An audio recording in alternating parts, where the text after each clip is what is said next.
an intricately carved three-dimensional wood plaque on the far wall. It depicts Shri Radha and Krishna and was a gift from an admirer in Indonesia.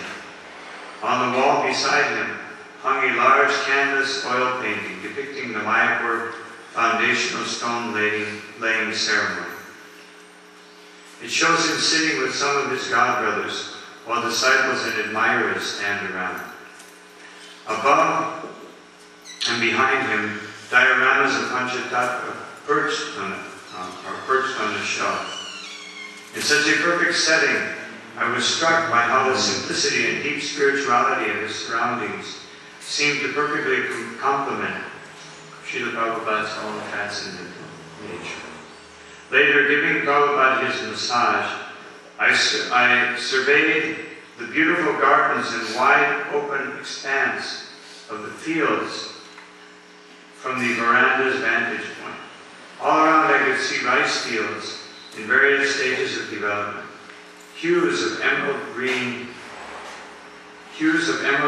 maturing to yellow gold, clumps of cow, strips of vegetables, nearly ripened wheat, and small green forests dotted the distant skyline.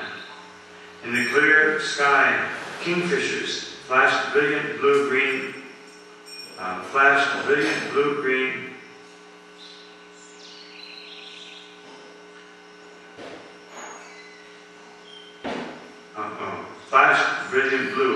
Green parrots flitted here and there in pairs, and cranes stalked the flooded paddies. It was beautiful. Following the line of the road toward the Ganga and Jalangi rivers were the mats, temples established by the followers of Srila Bhaktisiddhanta Saraswati. Their spires and domes reached to the sky, sentinels and reminders of the real progress of human life. The melodious kirtan of the Bengali devotees floated out from the temple below us, pervading the entire atmosphere. In this environment, Prabhupada is clearly more relaxed and happy than I have seen him so far, like someone who has returned home from afar. Mayapur struck me as idyllic as I rubbed the mustard oil into his lotus feet. I suggested that it would be a fine place for Prabhupada's retirement. He mused for a moment and then replied, "Either Vrindavan or Mayapur, no other place, that is for sure." Shri Prabhupada. Krishna, Krishna, Krishna, Krishna, Krishna, Krishna, Hare Krishna, Krishna, Krishna, Krishna, Krishna, Krishna, Krishna, Krishna, Krishna, Krishna, Krishna, Bhakti-man. Krishna, Krishna, Krishna, Krishna, Krishna, Krishna, Bhakti-man. Rama, Krishna, Krishna, Krishna, Krishna, Krishna, Krishna, Rakshaman. Krishna, Krishna, Krishna, Krishna, Krishna, Krishna, Rakshaman.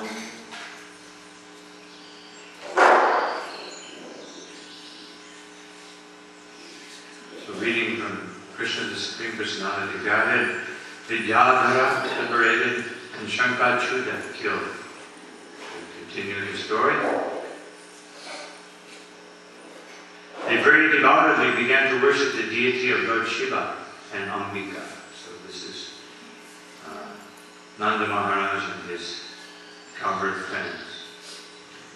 It is the general practice that wherever there is a temple of Lord Shiva, there must be another temple of Ambika, or Durga, because Ambika is the wife of Lord Shiva and is the most exalted of chaste women. She doesn't live outside the association of her husband. After reaching Ambikavan, the cowherd men of Vrindavan first bathe themselves in the river Saraswati. If one goes to any place of pilgrimage, his first duty is to take a bath and sometimes shave his head. That is the first business. After taking a bath, they worship the deities and then distributed charity in the holy places. According to the Vedic system, charity is given to the Brahmanas. It is stated in the Vedic Shastra that only the Brahmanas and Sannyasis can accept charity. The cowherd man from Vrindavan gave the Brahmanas cows decorated with golden ornaments and beautiful gardens. The Brahmanas are given charity because they are not engaged in any business profession. They are supposed to be engaged in brahminical occupations, as described in Bhagavad Gita.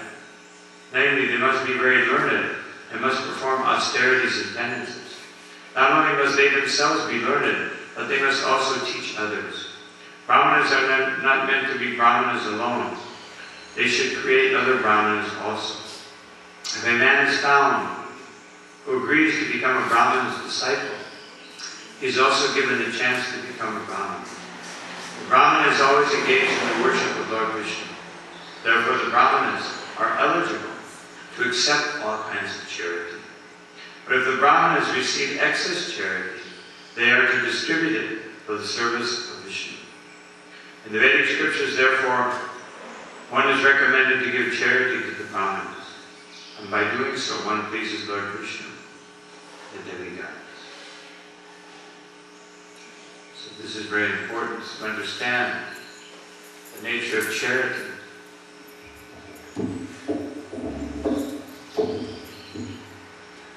That charity is given to Brahmanas, not to anyone else. Kshatriya should never receive charity. A Kshatriya imposes taxes. A Vaishya earns money, produces, and a Shudra is maintained. So, people who want to be maintained, they should understand the nature of Shudra. Otherwise, if someone thinks that someone owes me something, then that is Shudra nature. Vaishya will produce. A Kshatriya will tax, will extract money by expert management. And a Brahmana will receive charity. But for a Brahmana to receive charity, although any Brahmana can ultimately receive charity, as Srila Prabhupada emphasizes here, that the Brahmanas receive charity because they actually have no demands. They live very, very simply. They have no amenities in life to maintain. And therefore, even the charity they receive to maintain their bodies is totally spiritual, because their body is only used for the service of Krishna. They're never engaged in any sense gratification. Rather, as Srila Prabhupada said, they're engaged in austerities and penances. And therefore people are inclined to give them charity, because they see their simplicity, they see their mood of renunciation, and also see their impartiality. A Brahman is never partial to anyone. Even we see in the present chapter, or previous chapters of the 4th canto, that when Bena Maharaj was ruling, even the Brahmanas, they were so liberal and they were so detached that they said, let us give him a chance. They didn't become angry. Just like we have many devotees who have Brahmana initiation, or second initiation. But sometimes we see so much display of anger, frustration, and different qualities which are not found in Brahmana. Sometimes a Brahman will become very angry, but only they become angry not out of anything that is directed to them, but out of the principle that is involved. Even if it's directed to them, they act on the principle and not on the fact that someone did something to me, but rather that this person is doing something that is incorrect. Therefore, it's my duty as a Brahmin to correct them, sometimes even by cursing. Whereas a Vaishnava Brahmin never curses, and a Vaishnava Brahmin is never resentful, and a Vaishnava Brahmin never holds a grudge. Otherwise, if someone holds a grudge, grudges are for Kshatriyas. No. And envy is the nature of Vaishnavas.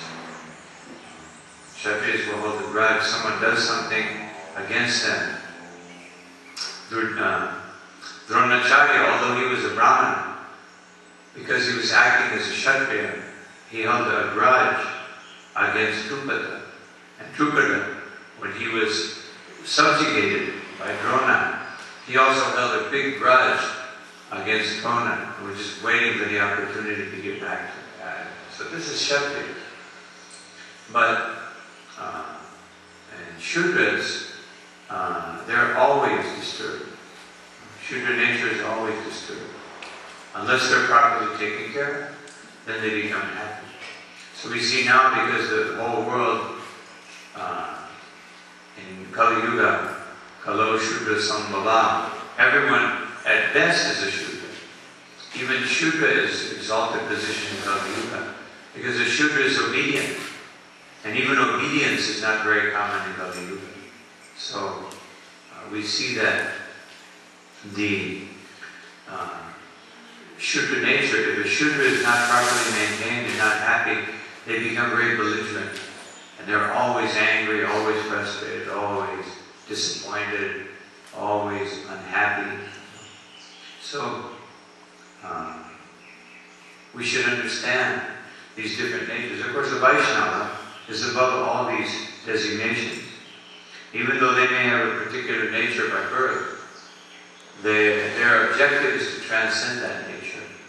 And although that they will use that nature in Krishna's service, but that we can't stop. But then when they become more advanced, then the Brahminical nature, the mode of goodness, becomes more prominent in their person.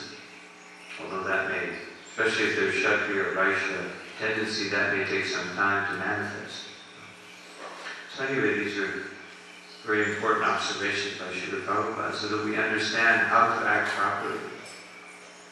And of course, as devotees, acting properly means servant of the servant of the Lord of the gopis. Now we'll go to the Srimad Bhagavatam. Om Namo Bhagavate Vasudevaya. Om Namo Bhagavate Vasudevaya.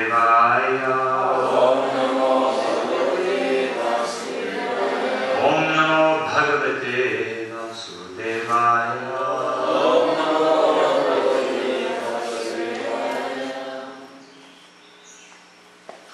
Srimad Bhagavatam, 4th Canto, 18th chapter, text number 6. Purashishta Yashodhayo Vamanaya Vishambate Bhujamana Maya Dishta Asadhir Adritta Asadhir Adritta Bhatai Purashishta Yushadhayo Vamanaya Vishambate Bhujamana Maya Dishta Asadhir Adritta Bhatai Purashishta Yushadhayo Vamanaya Vishambate Bhujamana Maya Dishta Asadhir Adritta Bhatai.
in the past. Shishta, created. He certainly. Ushadhaya, herbs and food grains. Brahmana, by Lord Brahma. Ya, all those which. Vishambate, O King. Bhujamana, being enjoyed. Maya, by me. Drishta, seen. Asadvi, by non-devotees. Adittabhtai, devoid of all spiritual activity. Translation and purport by His Divine Grace of Sri Prabhupada. My dear King, the seeds, roots, herbs, and grains, which were created by Lord Brahma in the past, are now being used by non-devotees who are devoid of spiritual understanding. Please repeat. My dear King, the seeds, roots, herbs, and grains, which were created by Lord Brahma in the past, are now being used by non-devotees who are devoid of all spiritual understanding. Purports. Lord Brahma created this material world for the use of the living entities. But it was created according to a plan that all living entities who might come into it to dominate it for sense gratification would be given directions by Lord Brahma in the Vedas in order that they might ultimately leave it and return home, back to God.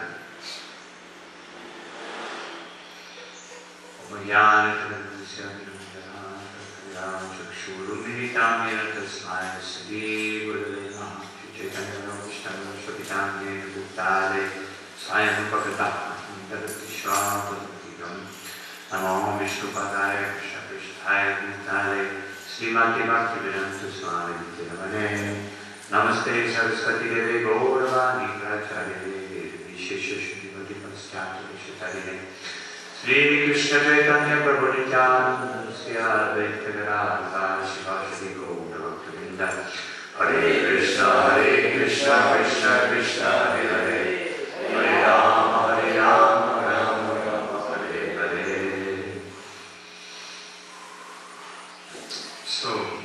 part of the purport, Srila Prabhupada makes a very important point.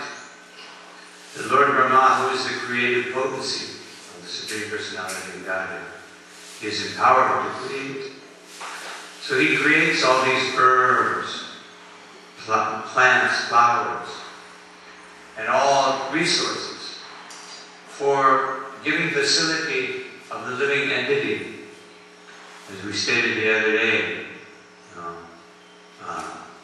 Sahadya Pujashvishta Puruvaja Pujapati Anena Prasadishyavam Eshavoshtishta Kamadu. That it's created so the living entity can live peacefully through the process of yajna. The process of yajna means that we become servants, and therefore we can live peacefully. One can live very peacefully as a servant.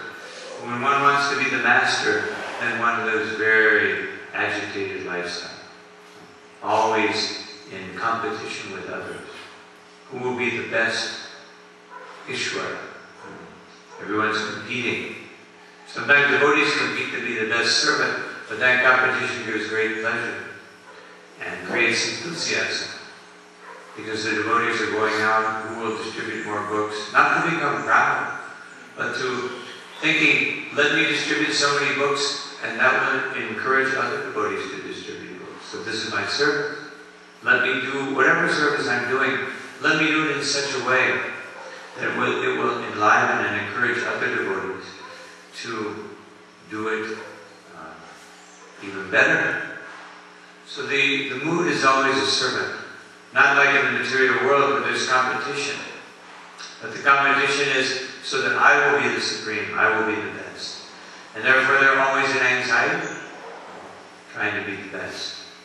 So it says that the Lord Brahma created all these things so that people would be able to nourish the body. And by taking Shri Krishna Prasada and all these facilities of having strength and everything should be used to create circumstances that we go back home, back to Godhead, just like we just read in the pastimes of Srila Prabhupada, where he arrives in Navadvip, Mayapur, and the temple, the road, the only, especially at that time, nowadays you see so many things like hotels, but at that time there was only just a row of temples. You see the beautiful spires going up in the air, surrounded by coconut trees and surrounded by mango trees, reminding that this is the purpose of human life, to chant the holy name of Krishna. So this temple also, or any temple, is a transcendental abode where everyone is reminded to come and chant the holy name in Sankirtan, coming together. Even though we may have different conceptions of one another, that's natural. Especially if we have false ego condition, then we will have the tendency to categorize everybody. This person's like this person has this many faults. Just like one time in one japa retreat, we did an exercise where we told everybody, okay, now you pick your partner. Everybody had a different partner, not somebody they knew very well. Said, now write down all of their good qualities. So we saw everybody like, then we said, write down everybody's faults. Very quickly, very enthusiastic. So this is the nature of a conditioned soul. So naturally we will see these defects. Everyone has defects in the material world. Krishna says in Bhagavad Gita, just like smoke, the fire is covered by smoke, every endeavor, what to speak of every person in this world, even our spiritual endeavors, because they're executed within the three modes of nature. Although they are not being governed by the three modes of nature, the presence of those modes in the atmosphere in which we are performing our Sankirtan or our service is so permeated with the modes of nature that it's very difficult for the service to be done. We find so many obstacles. Of course, that is Mahamaya governing over us and making sure that we don't, that if we really want to serve Krishna, that we will keep that determination even in the most difficult circumstances. So, the point is that the real purpose of human life is to glorify Krishna. When we glorify Krishna, then when we're really glorifying Krishna, then whatever obstacle may be there, the most important thing is to come here and get the association of their lordships and the association of Vaishnavas, because real association is done in the atmosphere of Shravanam Kirtanam, Vishnu Shmara. That we hear about Krishna, we glorify Krishna, we remember Krishna. That is the objective of Vaishnava association, and that is the nature, that is sadhu sangha, that is the nature of association. When we talk about association with Vaishnavas, it doesn't mean that we're in Maya together, but we're encouraging one another, serving one another to become more Krishna conscious. So, here it says, everything is meant to be used as sacrifice of the Supreme Personality of Godhead.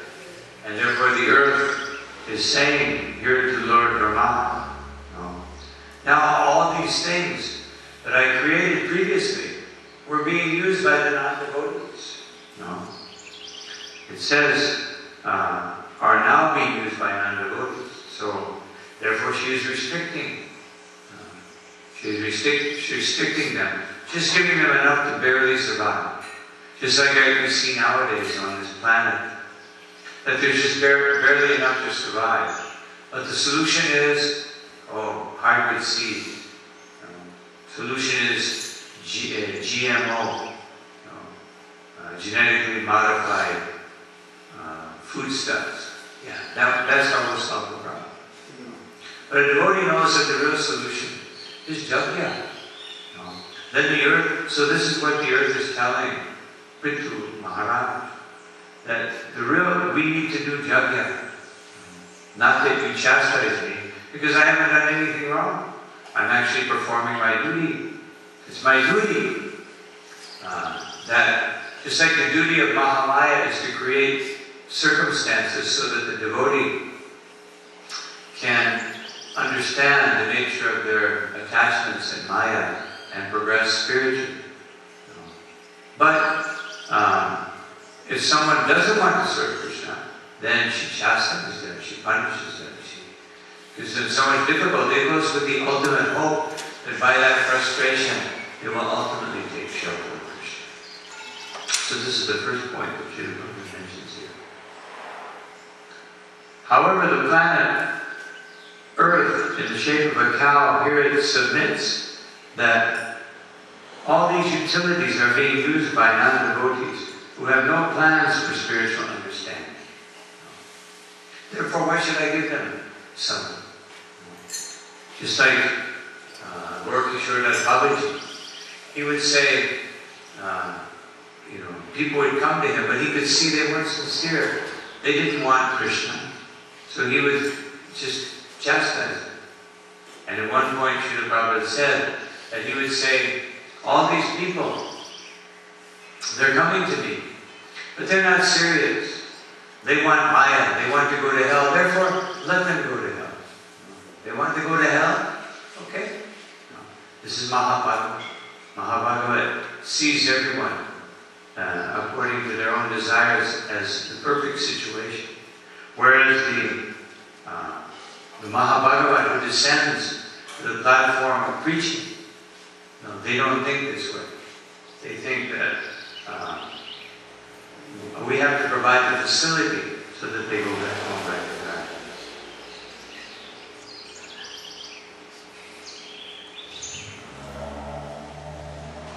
Although there are immense potencies within the earth for production of grains, fruits, and flowers, this production is checked by the earth itself when it is misused by non-devotees who have no spiritual goals.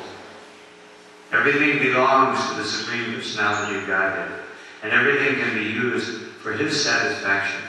Things should not be used for the sense gratification of the living entities. Thus, the whole plan of material nature, this is the whole plan of material nature, according to the directions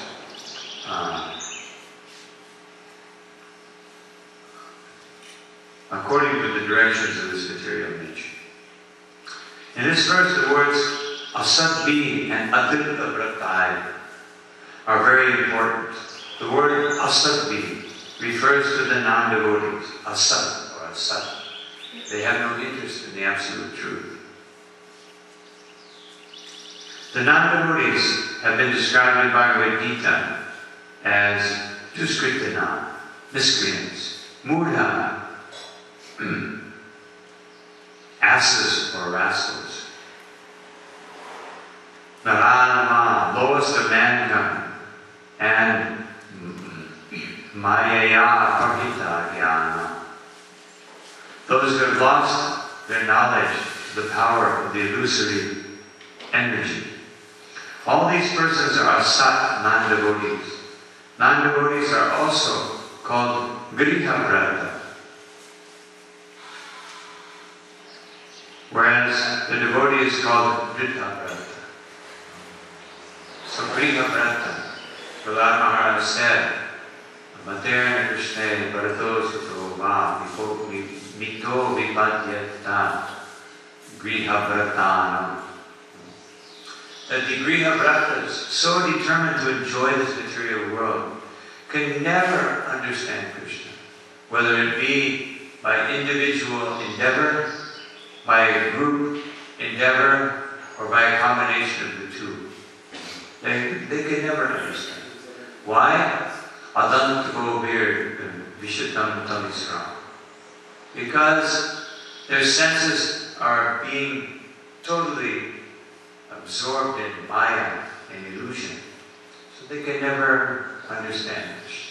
As long as we're engaged in sense gratification, we can't understand Krishna. We can't understand Krishna's plan. As long as we're engaged in sense gratification, we will always try to modify Krishna's plan to fit into my plan. Because Krishna's plan means that I may have to do something that I don't want to do. Therefore, let Krishna, why is Krishna doing this? Krishna, why don't you see who I really am and supply me with everything I want and need? This is the mentality of the Griha Brahta. They think they're very great, but they're actually the most fallen. The whole Vedic plan is that the misguided, conditioned souls have to come to Krishna.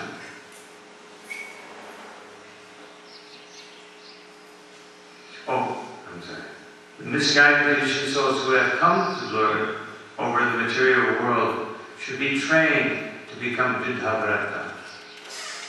This means that they should take a vow to satisfy their senses or enjoy material life only by satisfying the senses of the Supreme Lord Krishna. Of the senses of the Supreme Lord. Activities intended to satisfy the senses of the Supreme Lord Krishna are called Krishnartha Kila Chashta. This indicates that one can attempt all kinds of work, but one should do it to satisfy Krishna. This is described in the Bhagavad Gita as Jagyartha Karma. The word Jagya indicates Lord Vishnu. We should work only for his satisfaction. In modern times, Kali Yuga, however, people have forgotten Vishnu altogether, and they conduct their activities for sense gratification. Such people will gradually become poverty-stricken, for they cannot use things which are to be enjoyed by the Lord, Supreme Lord, for their own sense gratification.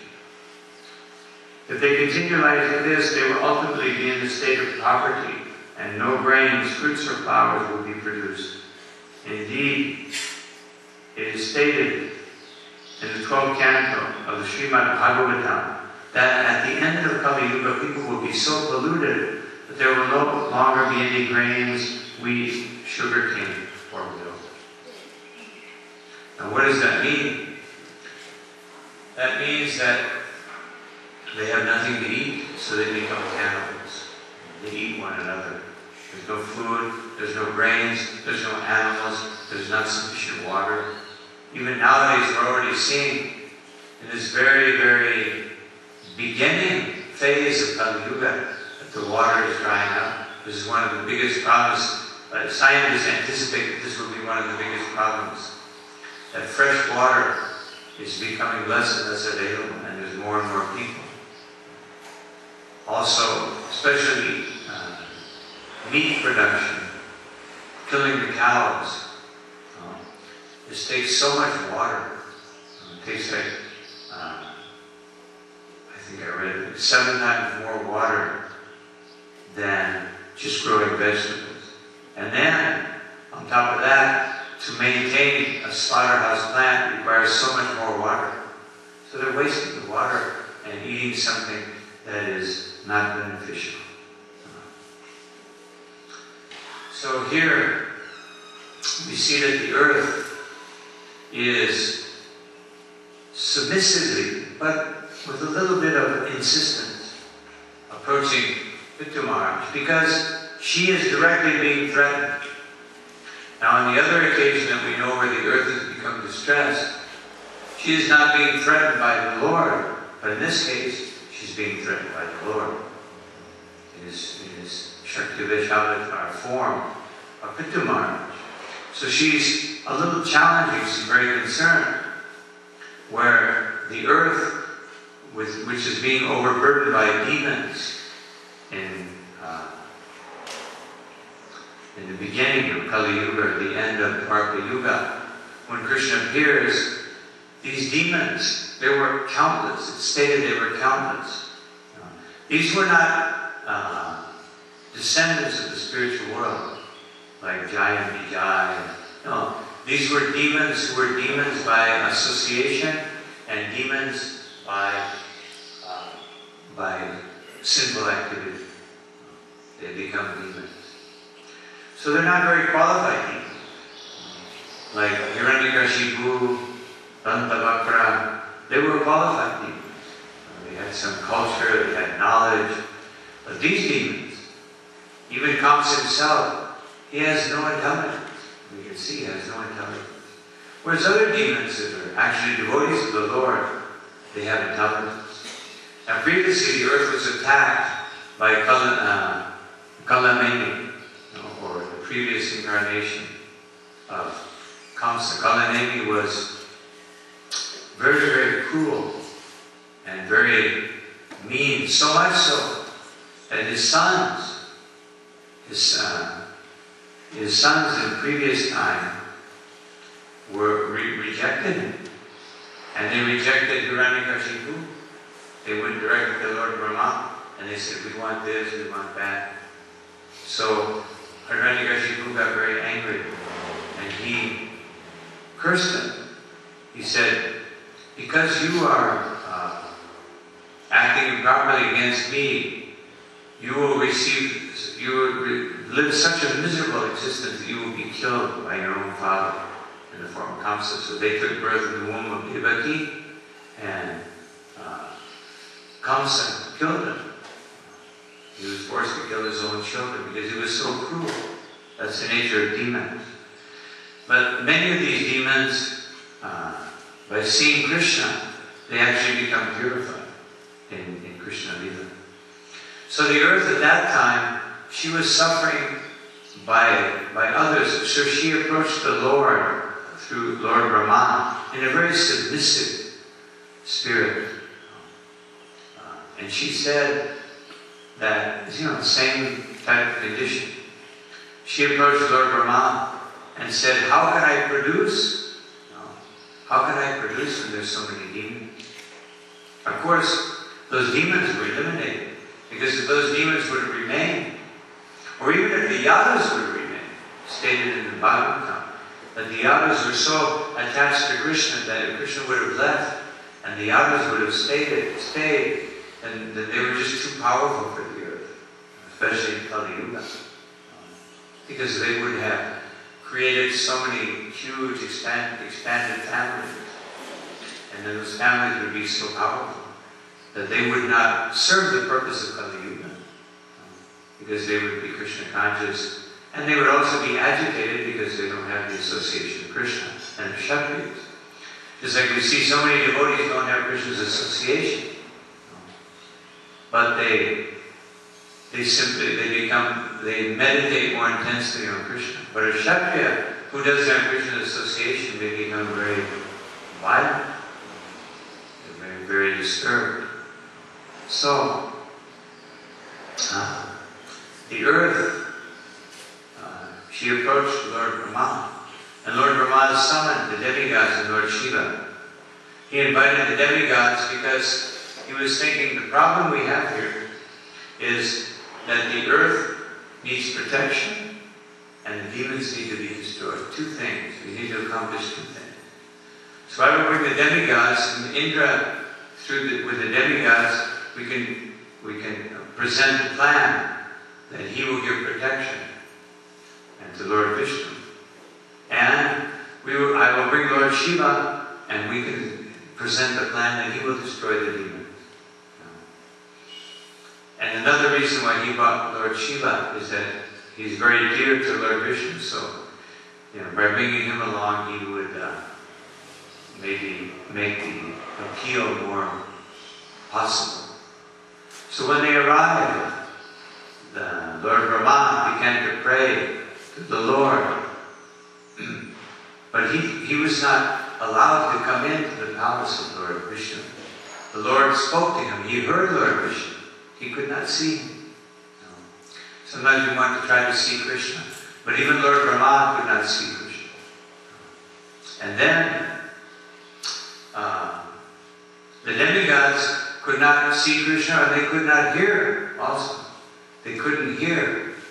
So Brahma had to repeat 4 verses in the Bhagavatam which explain Krishna's purpose, what Krishna was trying to accomplish. So this shows how the Lord, the earth is very dear to the Lord. And the only reason that Krishna is not here, other than the form of his holy name, or in some form of Shakti Vesh avatar, is because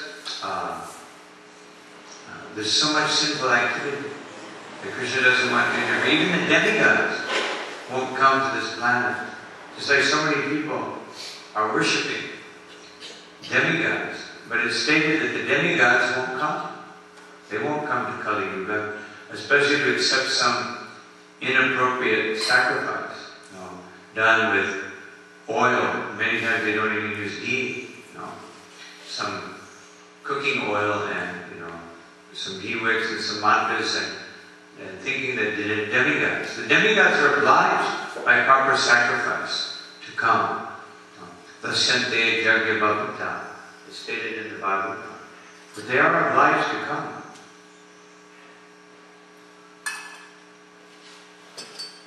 When there is proper sacrifice. But Krishna is never obliged. But he comes. He comes. Now Krishna, when Lord Brahma approached him, Lord Krishna immediately said, Krishna knows. Krishna has instructed me. He already knows. And I also know. I know everything. I'm in your heart. I know everything perfectly. But Krishna already knows, and he has a plan. Now, he's going to come. But he's not coming for this purpose. He's not coming for this purpose. He's actually coming because otherwise he could have empowered, he could have accepted Lord Brahma's plan. Yes, Indra will go with the demigods and he will clear the earth of all these unwanted elements, and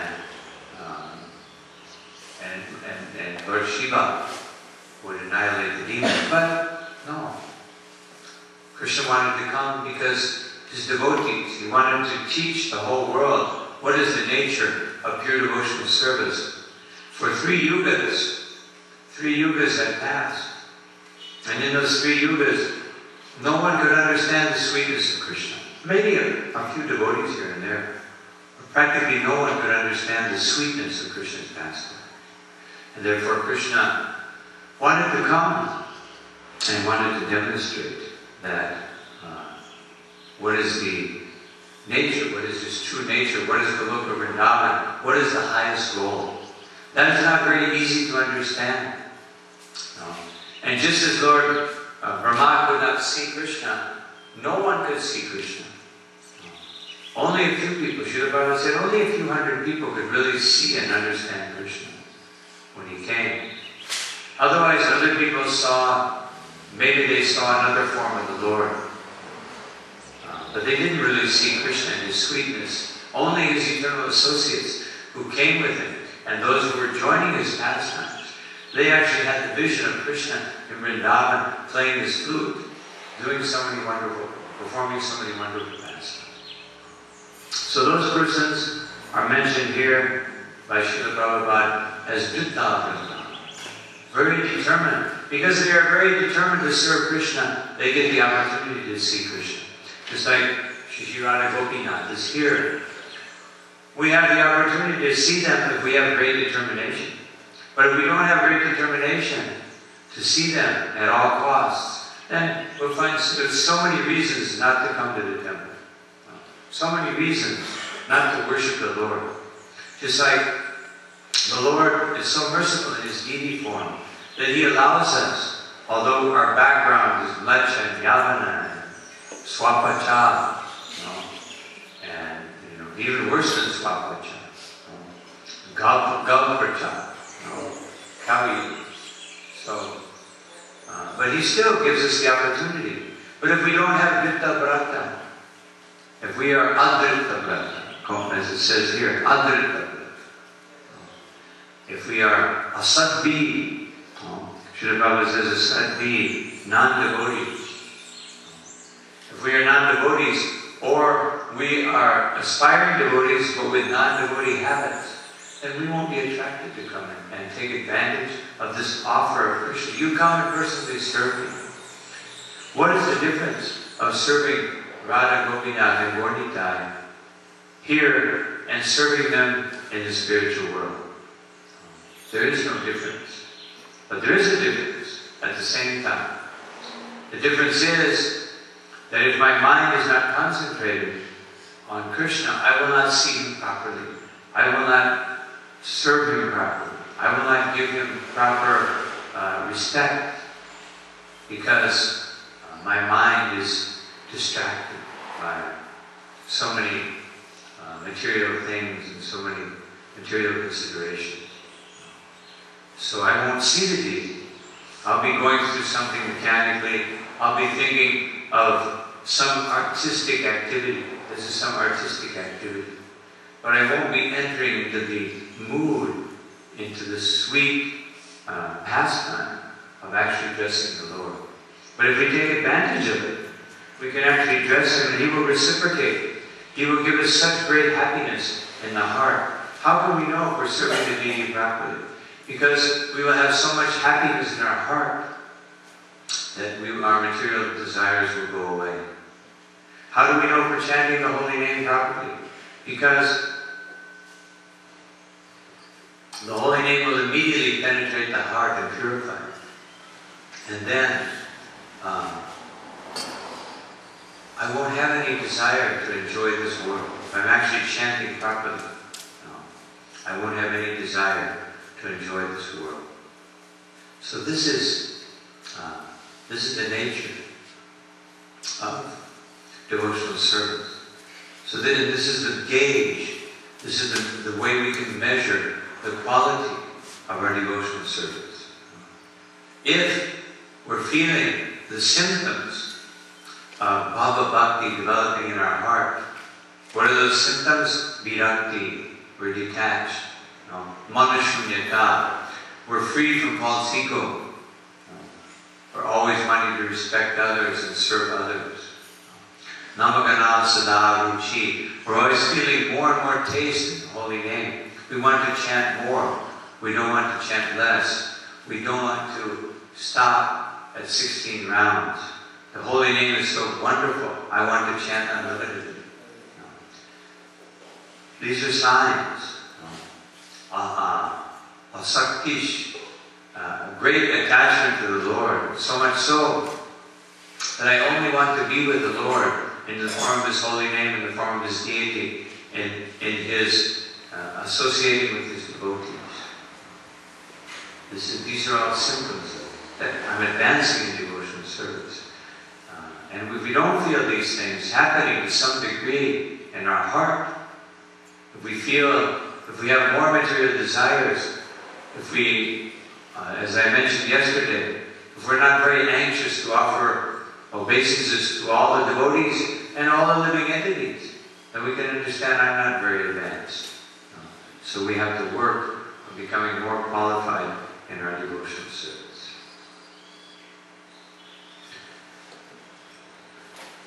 So, the earth planet, as Srila Prabhupada said, and we can see practically that the earth planet right now is not producing. It's not producing proper grains.